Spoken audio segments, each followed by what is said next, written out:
जाने बिना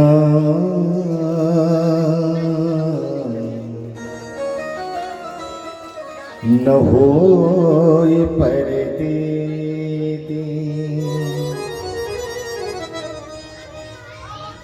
बिनु परितीते होए नहीं प्रीति। आप किसी के विषय में जब तक नहीं जानते हैं आपको प्रेम नहीं होगा। जब उसको देखते हैं, जानते हैं, पहचानते हैं, फिर उससे प्रेम हो जाता है। तो महात्म्य भागवत को सुनने से फल क्या मिलता है, इसको बतलाया है, जिससे सभी को सुलभ हो सके कि भागवत कैसे और किन किन कारणों के लिए सुनना चाहिए।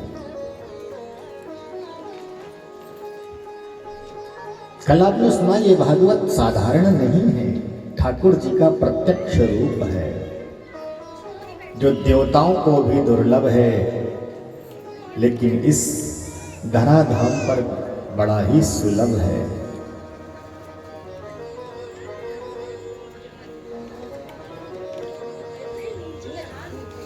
भागवत में 12 स्कंद हैं।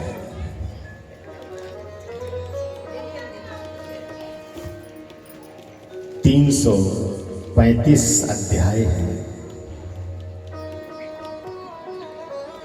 और 18,000 श्लोक हैं।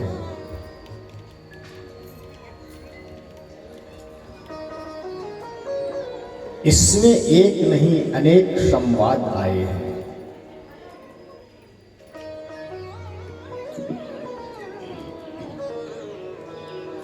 प्यारे, सबसे पहले तो हम ये जाने भागवत है क्या।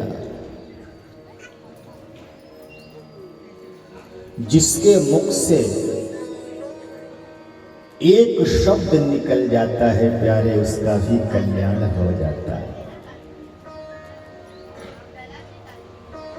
लेकिन कैसा हो बोले, भाव के साथ में, निर्मल मन के साथ में यदि आप नाम जप करोगे आपका कल्याण हो जाएगा।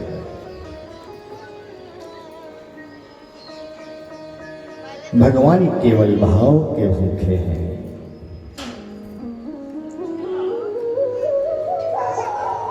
भाव का भूखा हूं मैं, भाव ही एक सार है।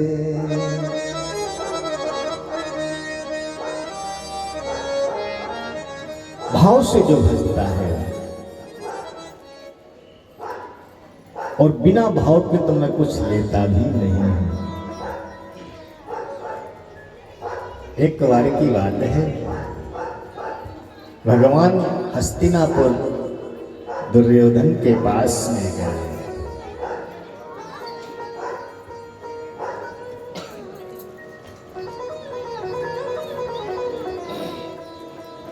महाराज,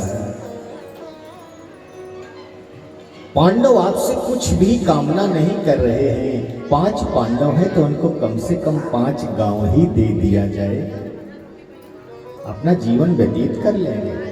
आप पूरे संपूर्ण संपत्ति का उपभोग करो। उसने कहा कि मैं बिना युद्ध के एक सुई के नोक के बराबर भी नहीं दूंगा।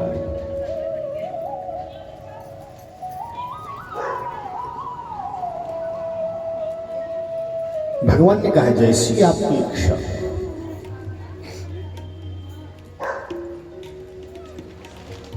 विदुर जी ने भी समझाया,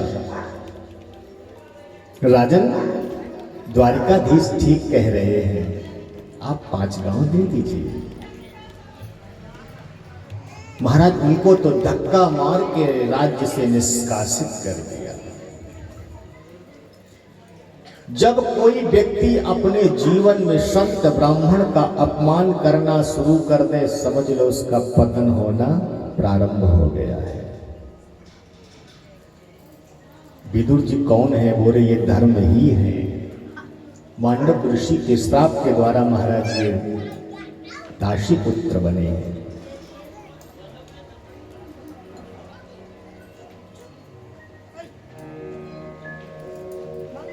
रावण का कभी कोई बाल माका नहीं कर सकता था, लेकिन जैसे उसने भक्त रूपी विभीषण का त्याग किया, महाराज उसका समूल नाश हो गया।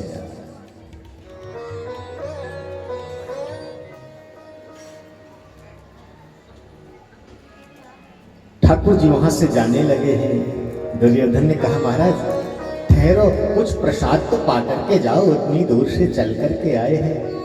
देखो ना, काजू बादाम का सुंदर मेवे का हलवा बना हुआ है, आप इसको ग्रहण करें। आपने अभी तक ऐसा हलवा खाया नहीं होगा। ठाकुर जी ने कहा दुष्ट, तेरे अंदर भाव नहीं है तो ये मेरे लिए मेवे का हलवा भी व्यर्थ है।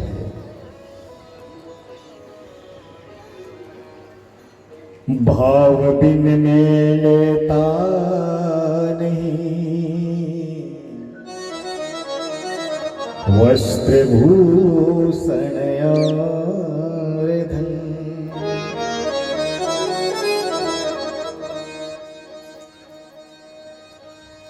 बोले भैया मेरी इच्छा नहीं है भोजन करने की, और देखो तो मेरा अभी निमंत्रण है किसके यहाँ? बोले विदुर जी के यहाँ। विदुर जी ने विचार किया मैंने तो इसको बुलाया नहीं, अपने आप ही निमंत्रण लेके बैठ गया। चलो मैं कुछ तो घर व्यवस्था करूं, जब घर में कुछ नहीं। विदुर जी वहां से कुछ लेने के लिए चले गए। ठाकुर जी महाराज घर पहुंचे। विदुरानी जी स्नान कर रही थी, काकी दरवाजा खोलो, आहा कृष्ण आया है, दौड़ पड़ी। जाकर के जैसे कुंडी खोली, देखा अपना पीतांबर मैया के ऊपर डाल दिया है। कृष्ण के प्रेम में इतनी पागल हो गई कि महाराज जो चौकी सीधी करनी चाहिए वो उल्टी डाल दी। हमारे ठाकुर जी भी इतने प्रेम के भूखे हैं,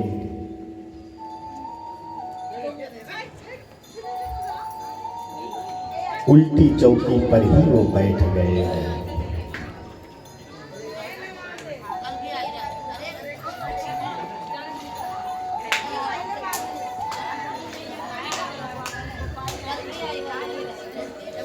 बोलो वृंदावन बिहारी लाल की जय।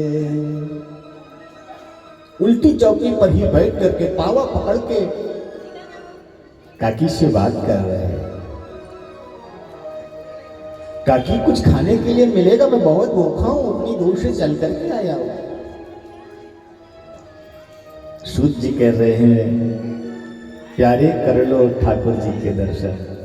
कहां तुम हलवा त्याग करके आए हैं और यहां अपने आप मांग रहे हैं।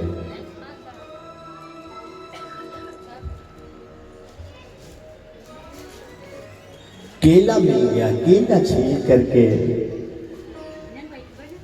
केला की गिरी तो जमीन पे डाल दिया है, छील के ठाकुर जी को खिलाती है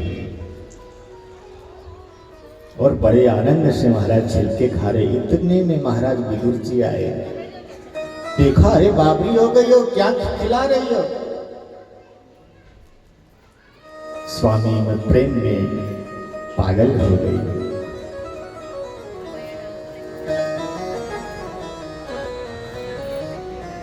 इसलिए भगवान कहते हैं जो भाव से मुझे भजे तो मैं, भाव से जो मुझको भजे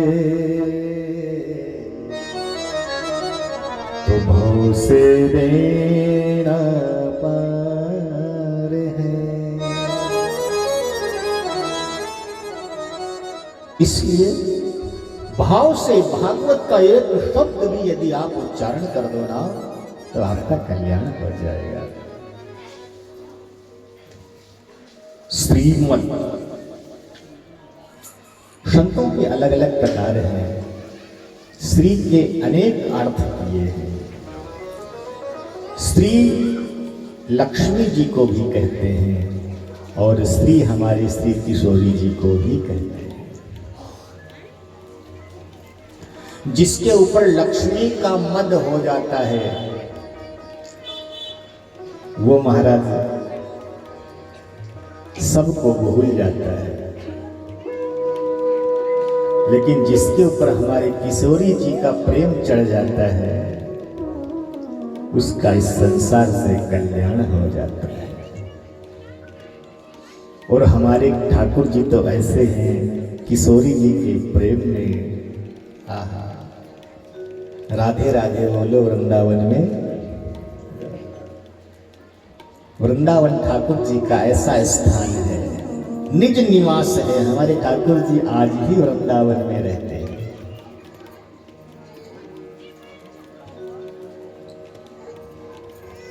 भागवत में 4 शब्द हैं, भाग व और त। प्रथम शब्द यदि आपका उच्चारण हो गया मुख से तो इससे क्या मिलता है? ध्यान से सुनना। बोले भागे कहे से भाग जन उदय हो। एक शब्द भाग कहने से महाराज हमारे जीवन के भाग्य उदय हो जाते हैं। एक नहीं, दो नहीं, अनेक जन्मों के जब हमारे पूर्ण उदय होते हैं तब श्रीमद् भागवत कथा सुनने का सौभाग्य मिलता है। इस कथा को कमरे के अंदर पूनम जी अपने लिए सुनती तो सुन लेती, इतनी व्यवस्था की जाती किस लिए? बोले सबका कल्याण हो जाए। व्यवस्था भी इतनी अच्छी की गई है, आप लोग आ भी गए और आकर के यहां बातें करेंगे तो कोई फायदा नहीं, क्योंकि आप चाहें नदी में चले जाएं, चाहे समुद्र के पास चले जाएं, या किसी हैंड पाइप के पास में चले जाएं, या घर के अपने लगाए हुए टोटी के पास चले जाएं, आपके पास में जल उतना ही आएगा जितना आपके पास में बड़ा पात्र होगा। पात्र यदि ठीक नहीं है तो महाराज सब व्यर्थ हो गया।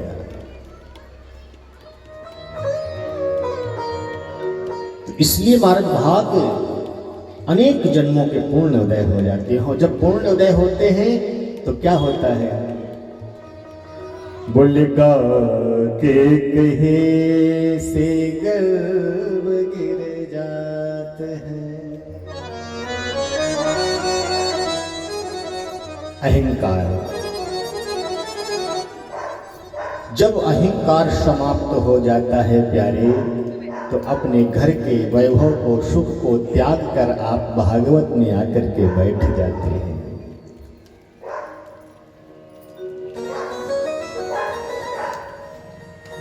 अब तो कहीं भी कथा होती है, अनुष्ठान होता है, सत्संग होता है ना, आप सबसे पहले पहुंच जाते हैं, बैठ जाते हैं और आनंद से सुनते हैं। तो लोग क्या कहते हैं? बोले देखो भाई, अमुक व्यक्ति कितना ठाकुर जी का भक्त है, जो कहीं भी सत्संग हो, कथा हो, पहुंचता जरूर है।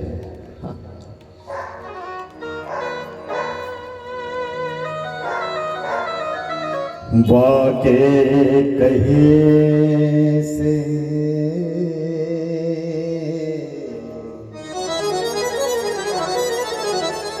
वरण होत विष्णुदासन में, और अंत में आता है ताके कहे से तरन तर जात है। तो केवल भागवत भागवत शब्द उच्चारण करने मात्र से जीव का कल्याण हो जाता है। लेकिन कैसा हो? बोले आर्त भाव से। निश्चल भाव से ठाकुर जी का नाम उच्चारण हो।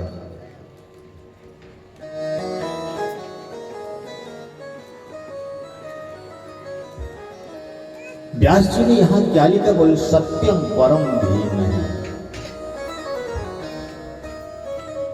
सत्यम सच्चिदानंदम स्वरूपम श्री कृष्णम परम परमेश्वरम धीमहि ध्यायेम।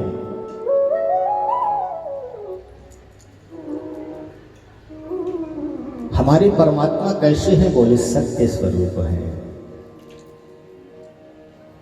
और ऐसे परमात्मा को हम एक बार नहीं बार बार प्रणाम करते हैं, क्योंकि वो जन्म से पहले भी थे, जन्म के बाद भी हैं, और जन्म समाप्त जब हो जाता है उसके बाद भी रहते। वो तीनों कालों में रहते हैं।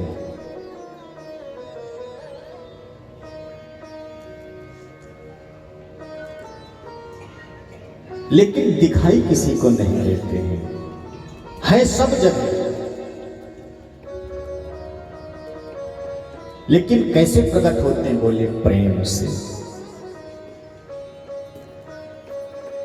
हरि व्यापक सर्वत्र समान, प्रेम से प्रगट होई मैं जान।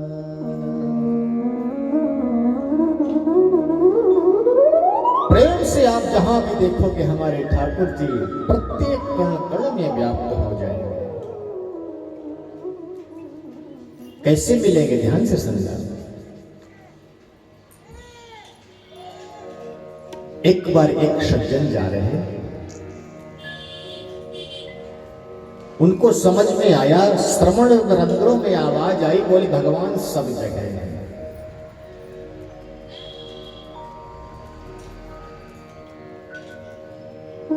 रात्रि का समय था, निकल रहे हैं, मंदिर पड़ता है, प्रणाम करते हैं, कोई भी मिल जाता उसको राधे राधे करते हैं। और चलते चलते महाराज जैसे जमुना जी के किनारे पहुंचे, जमुना जी को प्रणाम किया और आगे बढ़े तो जमुना जी के किनारे शमशान घाट पहुंचा था, वहां पहुंच गए।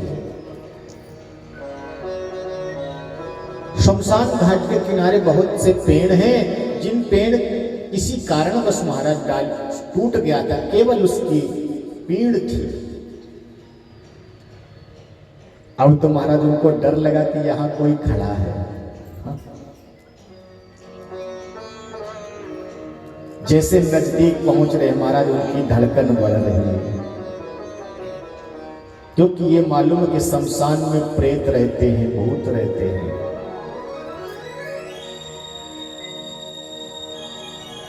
अब महाराज उनका ज्ञान भिन्न हो गया। कहां तो अभी तक ये था कि भगवान सब जगह हैं, लेकिन जैसे शमशान में पहुंचे तो ज्ञान समाप्त हो गया, भय व्याप्त हो गया। बोले शमशान में भूत है, अब तो कहीं मुझे पकड़ न ले।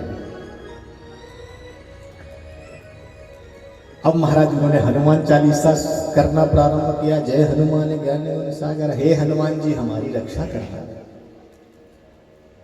चलते जा रहे, आंख बंद करके बोले यहां से निकल भर जाए, दोबारा कभी नहीं आएंगे इस रास्ते।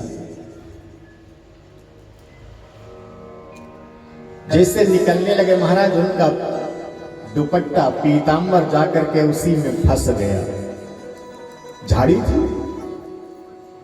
अब जैसे महाराज फंस गए, अब तो और महाराज उनका बीपी हाई लो होने लगा। अब तो हमको भूत ने पकड़ लिया,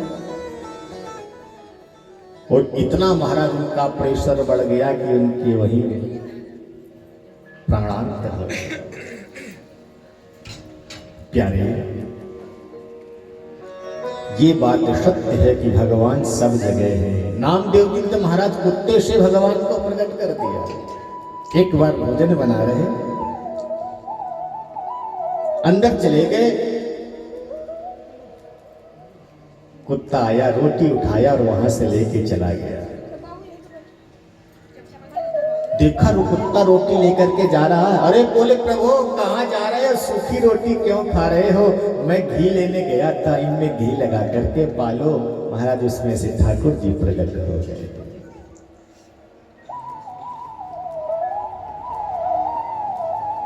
भगवान सब जगह है लेकिन दिखाई नहीं देते। जन्म तो लिया कारागार में, पहुंचे गोकुल में और वहां से महाराज वृंदावन, वृंदावन से मथुरा, मथुरा से द्वारिकापुरी पहुंच गए। भगवान की लीला बड़ी अपरंपार है। भगवान का आना जाना स्वाधीन और जीव का आना जाना पराधीन है।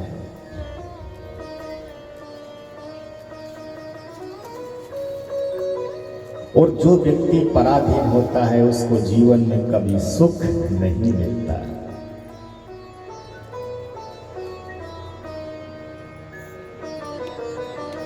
एक संत जा रहे हैं, बहुत से लोग एकत्रित हैं। संत ने कहा, भाई क्या बात हो गई, आप सब लोग दुखी क्यों हैं? अरे बोले महाराज, कुएं में कोई गिर गया है।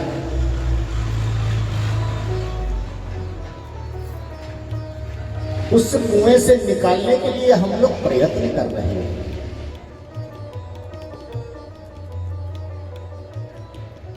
संत भी बैठ करके ठाकुर जी से निवेदन करने लगे, प्रभु इसकी रक्षा करना,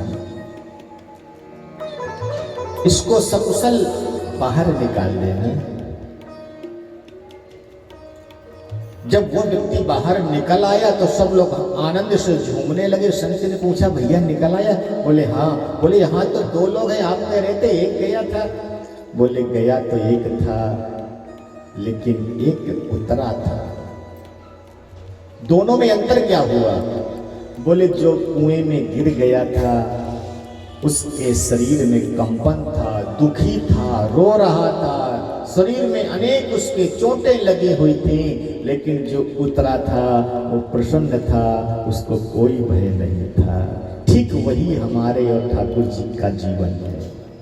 हम लोग वहां से भेजे जाते हैं, इसलिए हम सब दुखी रहते हैं, और ठाकुर जी हम लोगों का कल्याण करने के लिए धराधाम पे उतर के आते हैं, इसलिए वो आनंद में रहते हैं।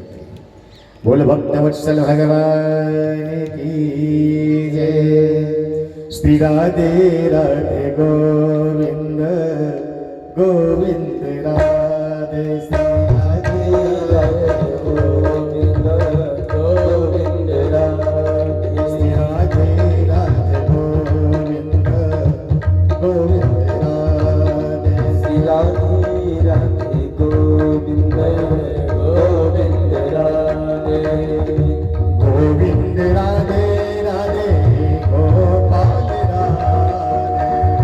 गोविंद राधे राधे गोपाल राधे। गोविंद राधे राधे गोपाल राधे। गोविंद राधे राधे गोपाल राधे। श्री राधे राधे गोविंद गोविंद राधे। श्री राधे राधे गोविंद गोविंद राधे। राधे राधे गोविंद गोविंद राधे।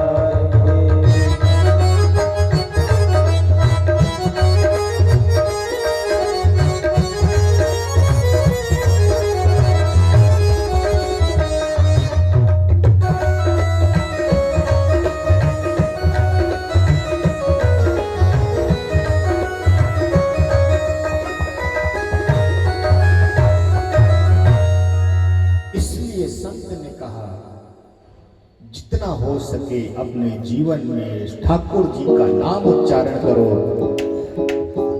इससे हमारा जीवन आनंदमय हो जाता है। त्रिसर्गो अमृषा, भगवान के 3 धाम हैं। कौन कौन? बोले श्रीधाम वृंदावन, श्रीधाम मथुरा और श्रीधाम द्वारिका।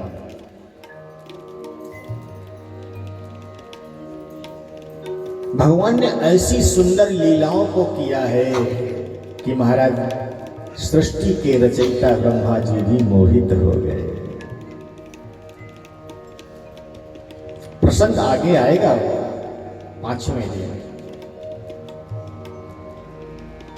ठाकुर जी महाराज गौ चराते समय भोजन करने लगे हैं, उनको मोह हो गया, ये परमात्मा नहीं हो सकता। गायों का हरण कर लिया है। भगवान जब गाय लेने गए हैं तब गोप वालों का हरण कर लिया। 1 वर्ष तक भगवान ने लीला की, जैसे जो गाय थी, जो गोपवाल थे, वैसे ही सब बन करके ब्रज में आए।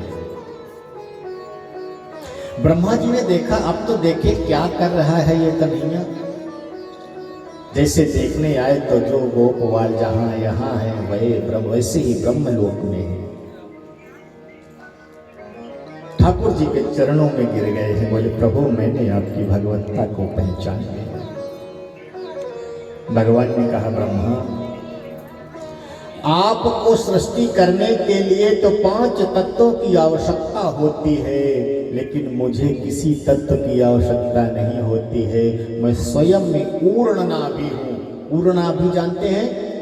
बोले मकड़ी को कहते हैं। मकड़ी अपने अंदर से ही जाला बनाती है और उसी में क्रीड़ा करती रहती है। जब उसकी इच्छा नहीं होती है तो महाराज उस जाले को अपने अंदर समाहित कर लेती है। लेकिन जिस जाले में इस संसार रूपी मिट्टी लग जाती है, उस जाले को त्याग देती है और वहां से पलायन कर जाती है। ऐसे ही हमारे ठाकुर जी हैं। ठाकुर जी ने सबको अपने हाथ से रचित किया है, बनाया है। लेकिन जिसके अंदर संसार रूपी काम, क्रोध, लोभ, वासना भर जाती है, ठाकुर जी इसको अपने से दूर करने लगते हैं। और जो ठाकुर जी के प्रिय हैं, उनके प्रेम में पागल हो जाते हैं, उनको अपने पास बुलाने लगते हैं। देखा होगा जो अच्छा काम करता है उसकी आयु बहुत कम होती है, बहुत जल्दी ठाकुर जी के पास जाता है, क्योंकि अच्छे लोगों का हर जगह प्रमोशन होता है। बोल वृंदावन बिहारी लाल की जय।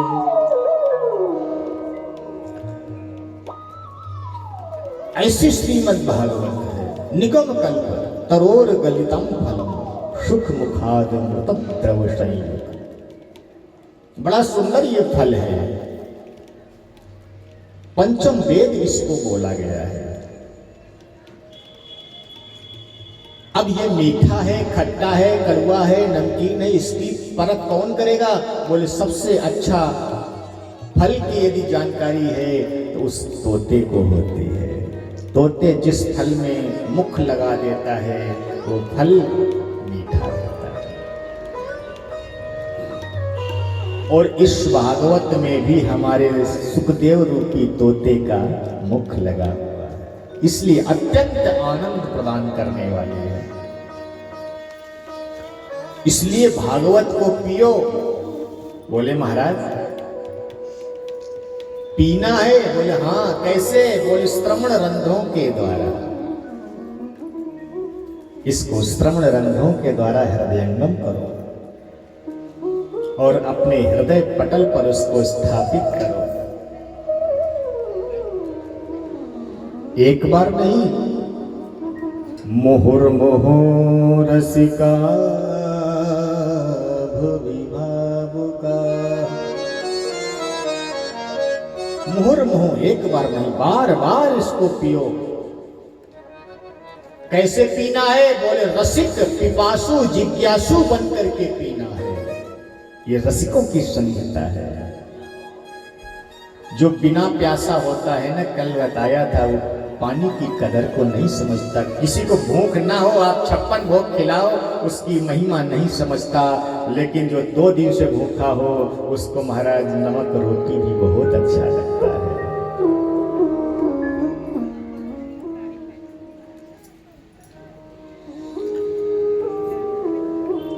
इस प्रकार महाराज भागवत जी को निरंतर अपने घर में, अपने मन में जहां भी होती हो सुनना चाहिए।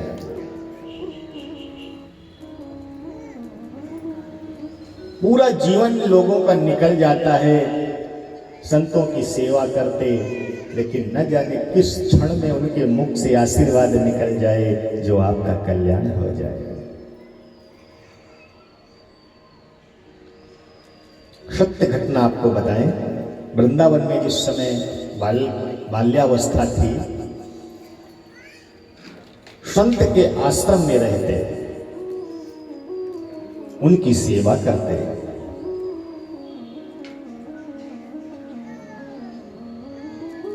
एक दिन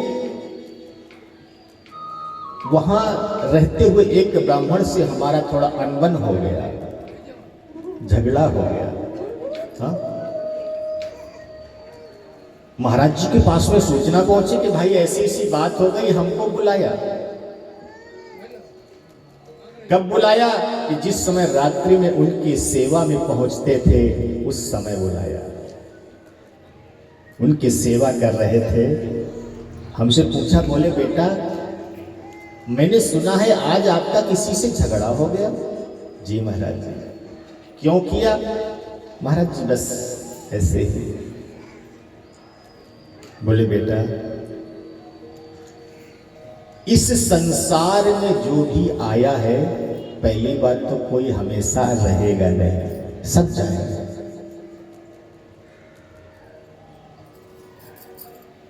कोई तन दुखी, कोई मन दुखी, कोई धन बिन रहते उदास।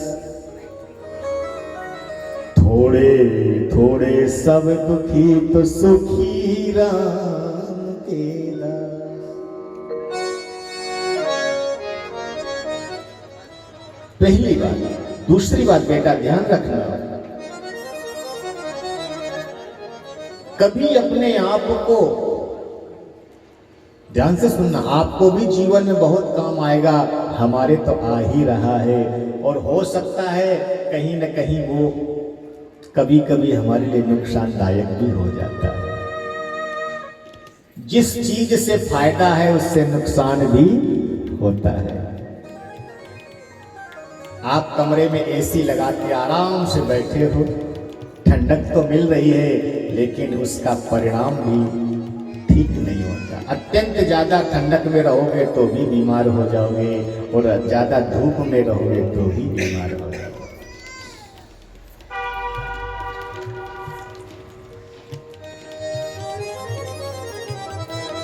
महाराज ने कहा, बोले बेटा कभी भी जीवन में अपने आप को बड़ा मत समझना। जो व्यक्ति अपने आप को बड़ा समझने लगता है, बड़ा समझने के बाद फिर वो सोचने लगता है कि ये काम तो मैं करता हूँ, मेरे बिना कोई कर नहीं सकता, फिर अहंकार आने लगता है। जब अहंकार आता है उसके मन के अनुसार कार्य नहीं होता है तो उसको क्रोध आता है, और जब क्रोध आने लगता है तो महाराज उसका ज्ञान सब समाप्त हो जाता है। क्रोधात् भवति सम्मोहात्, सम्मोहात् स्मृति विभ्रमः, स्मृति भ्रंशात् बुद्धिनाशो, बुद्धिनाशो प्रणश्यति। इसलिए जीवन में अपने हमेशा छोटे बनते रहो। छोटे बनने के फायदे कितने हैं? बोले आप जहां भी कहीं जाएंगे छोटे बनेंगे तो छोटे बालक से सभी प्रेम करते हैं। अब वो रास्ते चलते हो, ट्रेन में हो, प्लेन में हो, घर में हो, पड़ोस में हो, छोटा बालक को सभी प्रेम करते हैं। छोटा बछड़ा पै पिय, बड़ा हो ये भूस खाए। जब तक गाय का बछड़ा छोटा रहता है ना, उसको गाय दूध पिलाती है, लेकिन जैसे वो बड़ा होने लगता है गाय उसको पैर मार करके उसको अपने से अलग कर देती है, और एक दिन दूध उसको पिलाना बंद कर देती है। इसलिए ठाकुर जी के हमेशा प्रिय होकर के रहना चाहिए, छोटे बन करके रहना चाहिए।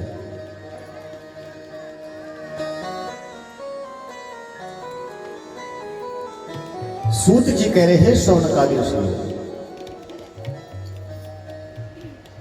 एक दिन व्यास जी खिन्न मन से अपने आश्रम में बैठे हुए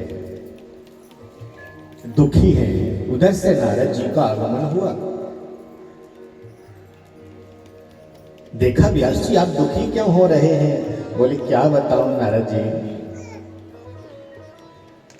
मैं अपने पुत्र के वियोग में दुखी हो रहा हूं।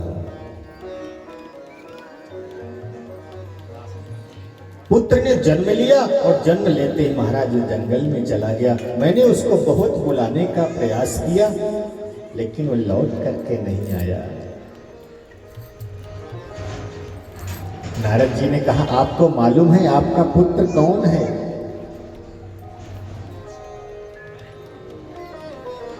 बोले, वो पुत्र जो है वो ठाकुर जी का ही रूप है, हमारे किशोरी जी का लीला सुख है।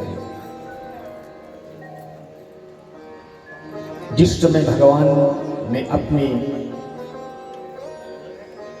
श्री किशोरी जी से कहा, देवी आप धराधाम पर चलो, क्योंकि हमारे लीला का समय हो रहा है। किशोरी जी जैसे धराधाम पे आने के लिए तैयार हुई, उनका जो छोटा तोता था वो भी कहने लगा, माँ मैं भी चलूंगा।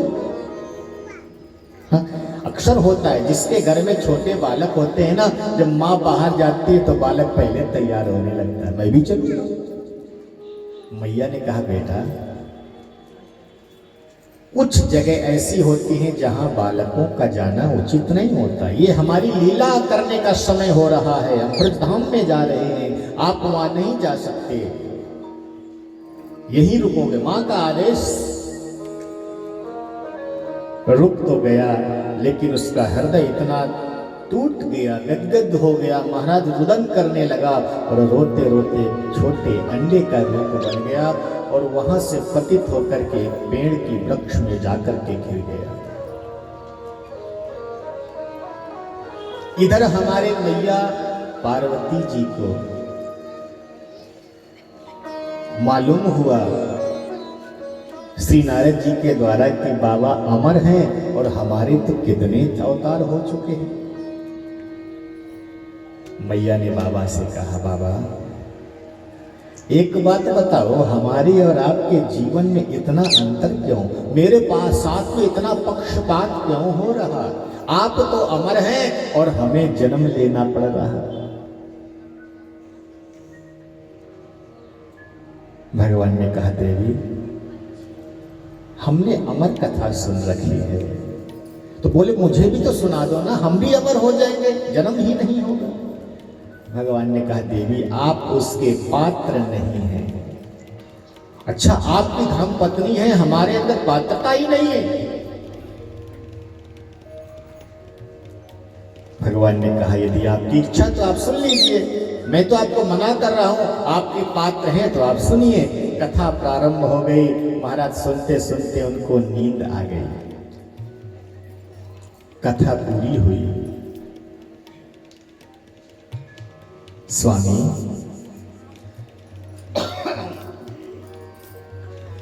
द्वारिकाधीश के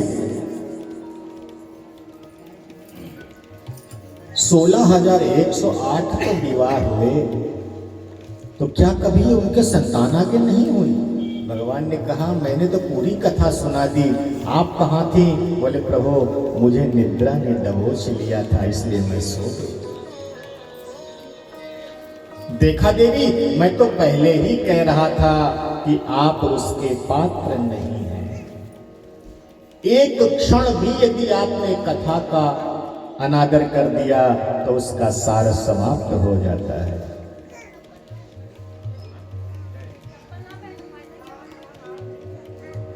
प्यारे बाबा वहां से दिव्य दृष्टि से देखने लगे तो महाराज तोता जो था वो कथा सुन रहा था, उसके पीछे दौड़ पड़े। वो जाकर के व्यास जी के आश्रम में प्रवेश कर गया।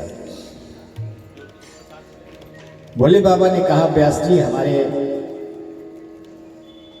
अपराधी को दे दो, जिसने चोरी से कथा सुन ली है।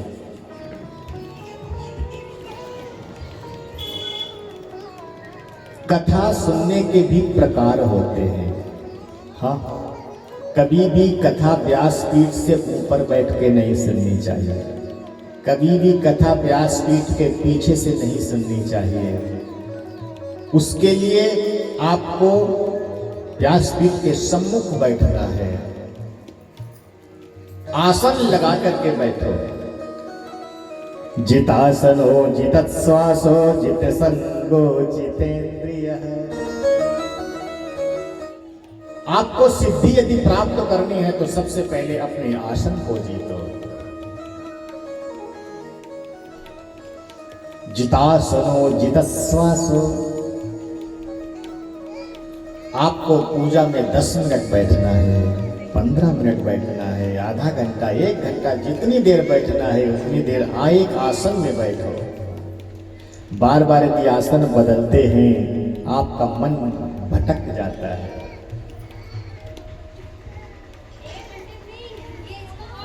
और एक बार यदि ट्रेन कोई पटरी से उतर गई तो महाराज उसको पटरी पर लाने के लिए बहुत समय लगता है, और जो वो समय लाने में लगेगा उतनी देर में तो कथा आगे बहुत निकल जाती है।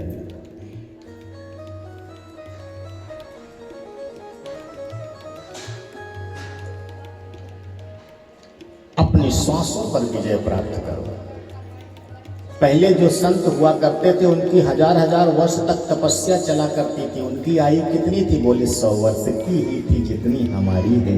फिर 1000 वर्ष कैसे जीते थे? बोले वो प्राणायाम करते थे। हाँ,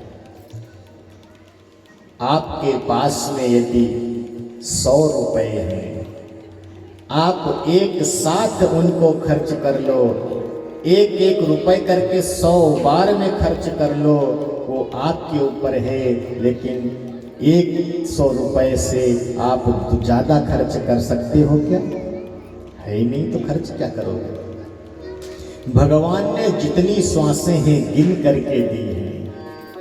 आप सो के उनको खर्च करो, आप कथा सुन के उनको खर्च करो, आप घर के कार्यों में रह करके उसको खर्च करो, तो विशेषता आपकी है। अब बात यह है कि हम सब गृहस्थी हैं, सबसे प्रथम गृहस्थ धर्म है। तो प्यारे, शरीर काम करता है, हाथ काम करते हैं, पैर काम करते हैं, हमारा मुंह क्या करता है? मुंह तो केवल बातें करने में रहता है। हाँ, आंखें, बोले आंखें तो ठीक है कि देख रहे, रोटी बना रहे, अगर नहीं देखेंगे तो रोटी जल जाएगी। लेकिन मुंह से क्या करते हो बताइए? या तो बातें मारेंगे या फिर किसी की चुगली करेंगे, सीरियल चला लेंगे। अब मन तो सीरियल पे रखा हुआ है, सब्जी में पता नहीं नमक डाला कि नहीं डाला, भूल जाते हैं। सीरियल ऐसी जगह महाराज वो विश्राम करते हैं, अब पूरे दिन वही सोचती रहती हैं, आज तो वो मर गया, कल जिंदा होगा कि नहीं होगा, अब ऐसा होगा कि नहीं होगा। क्या कभी इतने भाव से कथा को भी याद किया है यहाँ से जाने के बाद में कि कल कौन सी कथा रहेगी? यहाँ बोले महाराज ऐसा है कि जितनी देर सुनते हैं वो बड़ी बात है, यहाँ से उठे प्रसाद लिया, बोले कहाँ कथा गई मालूम ही नहीं। पूनम की कथा कहाँ चल रही है आज? कर लो बात। बोले महाराज यही चल रही है टेंट के नीचे। तो ऐसे सुनने से फायदा नहीं होगा। यदि आपको कल्याण करना है तो कथा एक शब्द सुनो और सुन करके उसको हृदय में उतारो, और हृदय में उतारने के बाद में उसका मनन करो, प्यारे आपका कल्याण हो जाएगा।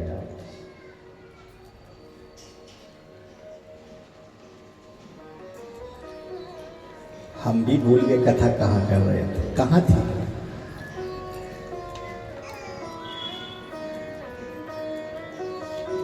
यजमान जी कह रहे पांडाल के ऊपर है।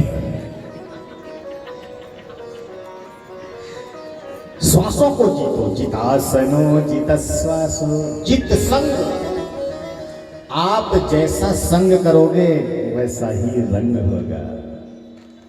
आप कितने भी अच्छे हैं, यदि किसी जुआरी शराबी का साथ करोगे, एक ना एक दिन कुछ न कुछ अंश आपके अंदर आ जाएगा। और यदि किसी भगवत भक्त का साथ करोगे तो एक ना एक दिन ठाकुर जी की कृपा जरूर हो जाएगी।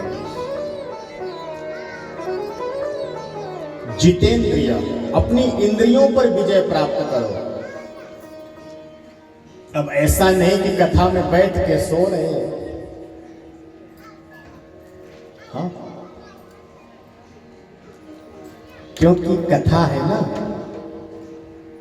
कथा में सब लोग आते हैं, भक्ति भी आती है, मुक्ति भी आती है, चिंता भी आती है और चिता भी आती है। चिंता और चिता में कितना अंतर है मालूम है?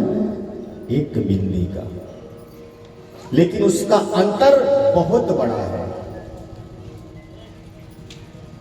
जब हम चिंता करेंगे तभी चिता तक जल्दी पहुंच जाएंगे, और यदि हम चिंता न करके चिंतन करेंगे तो हम ठाकुर जी के धाम में पहुंच जाएंगे। इसलिए हमें चिंता नहीं, चिंतन करना चाहिए।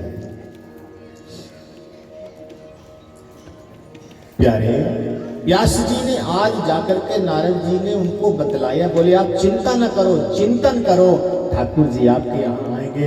बोले कैसे आएंगे? आप श्रीमद् भागवत की रचना करो। क्यों? बोले जो आपका पुत्र है ना, वही बालक है जो भोले बाबा के द्वारा भगवान की कथा को सुन रखा है। आप जैसे कथा करेंगे वो दौड़ता हुआ चला है, क्योंकि वो रसिक है, पिपासु है, जिज्ञासु है। मुझे देख लो, मैं कोई नारद नहीं था, मैं पूर्व जन्म में एक दासी पुत्र था।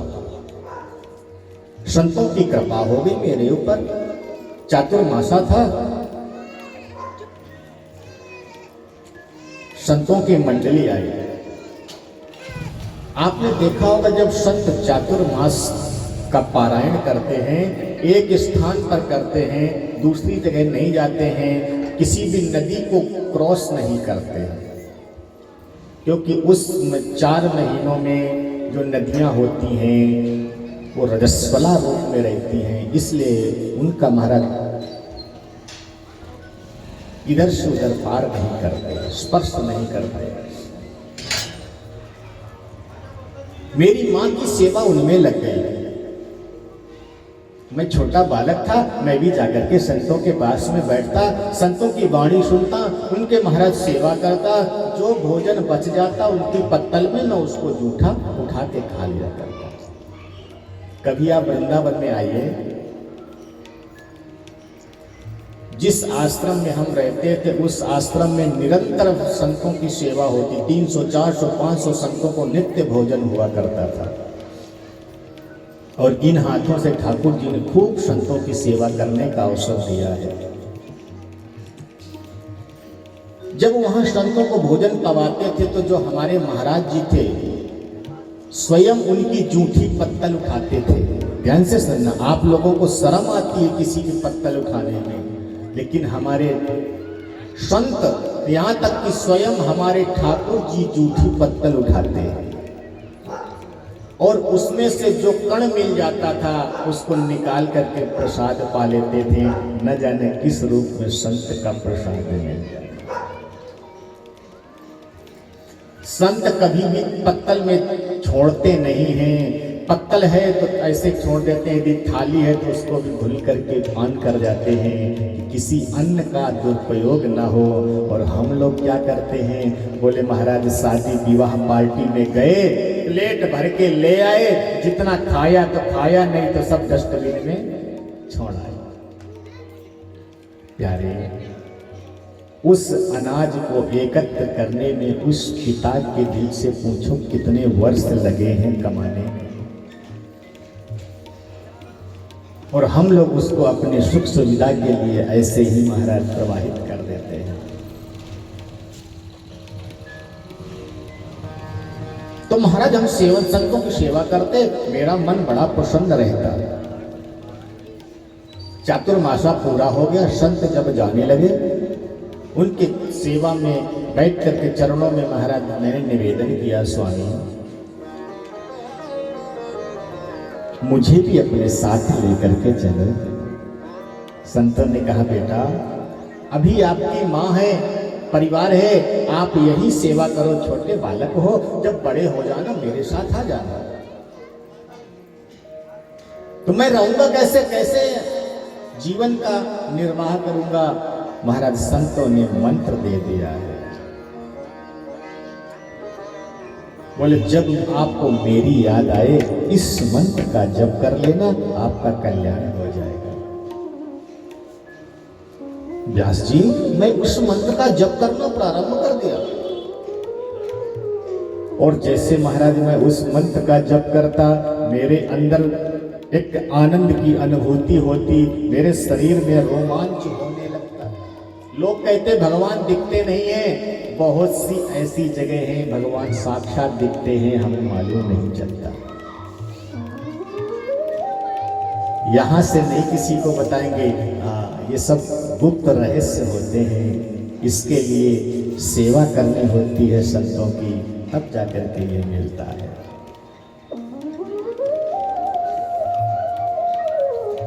जब तक जीवन में आप किसी संत के सेवा में नहीं बैठेंगे, किसी ब्राह्मण की सेवा में नहीं बैठेंगे, उसको अपना नहीं बनाएंगे, मंत्र नहीं लेंगे, तब तक आपको ज्ञान प्राप्त होने वाला